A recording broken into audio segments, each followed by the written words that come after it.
আসন্ন ত্রয়োদশ জাতীয় সংসদ নির্বাচনে প্রিজাইডিং অফিসারের সুরক্ষায় হাতিয়ার সহ একজন আনসার সদস্য থাকবেন বলে জানিয়েছেন স্বরাষ্ট্র উপদেষ্টা জাহাঙ্গীর আলম চৌধুরী। সচিবালয়ে আইন শৃঙ্খলা বাহিনীর সঙ্গে মত বিনিময় শেষে একথা জানান তিনি। জানান, জুলাই আগস্টে পুলিশে লুট হওয়া অস্ত্রের খোঁজ দিলে মিলবে পুরস্কার। এছাড়া মব রুখতে ভিডিও না করে মোবাইল ছুড়ে মারতে বললেন স্বরাষ্ট্র উপদেষ্টা। সবকিছু ঠিকঠাক থাকলে বহুল কাঙ্ক্ষিত ত্রয়োদশ জাতীয় সংসদ নির্বাচন অনুষ্ঠিত হবে আগামী রমজানের আগে, অর্থাৎ ফেব্রুয়ারিতে। এ নিয়ে সরকারের নানা ধরনের প্রস্তুতি চলছে। নির্বাচন সামনে রেখে শুরু হয়েছে আইন শৃঙ্খলা বাহিনীর প্রশিক্ষণ। নির্বাচনের জন্য আমাদের কিন্তু ট্রেনিং মোটামুটি শুরু হয়েছে।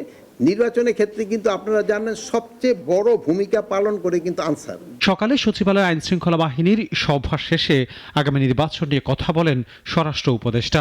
জানান, প্রিজাইডিং অফিসারের সুরক্ষায় এবার নির্বাচনে হাতিয়ার সহ একজন আনসার সদস্য থাকবেন, আর প্রতিটি কেন্দ্রে হাতিয়ার সহ থাকবেন 3 জন আনসার সদস্য।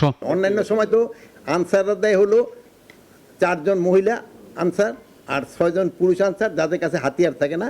এছাড়া তারা 2 জন দেয় হলো হাতিয়ার সহ আনসার। এবার আমরা 2 জন না, এবার 3 জন দিতেছি হাতিয়ার সহ আনসার। পুলিশের তো দিব তো আলাদা।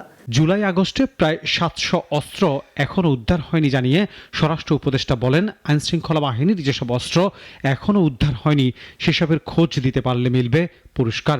2-4 দিনের মধ্যে দেয়া হবে এ বিষয়ে সার্কুলার। আমাদের যে হাতিয়ারগুলি হারাই গেছে এগুলির উদ্ধারের জন্য আমরা একটা সার্কুলার দিচ্ছি এবং এখন একটা প্রাইজও ডিক্লেয়ার করতেছি যে ইনফরমেশনটা দিতে পারবে তারা আমরা একটা কত টাকা দিতে পারি, ওরকম একটা নিজেদের ভিতরে আমরা একটা কমিটি করে আমরা হয়তো 2-4 দিনের ভিতরেই হয়তো মিডিয়ায় দিয়ে দিব। গাজীপুরে সাংবাদিক হত্যা ও শেরপুরে অসুস্থ স্ত্রীকে জীবিত অবস্থায় কবর দেওয়ার মতো ঘটনাগুলোর প্রসঙ্গ টেনে স্বরাষ্ট্র উপদেষ্টা বলেন, জাতি হিসেবে অসহিষ্ণু হয়ে উঠছে মানুষ।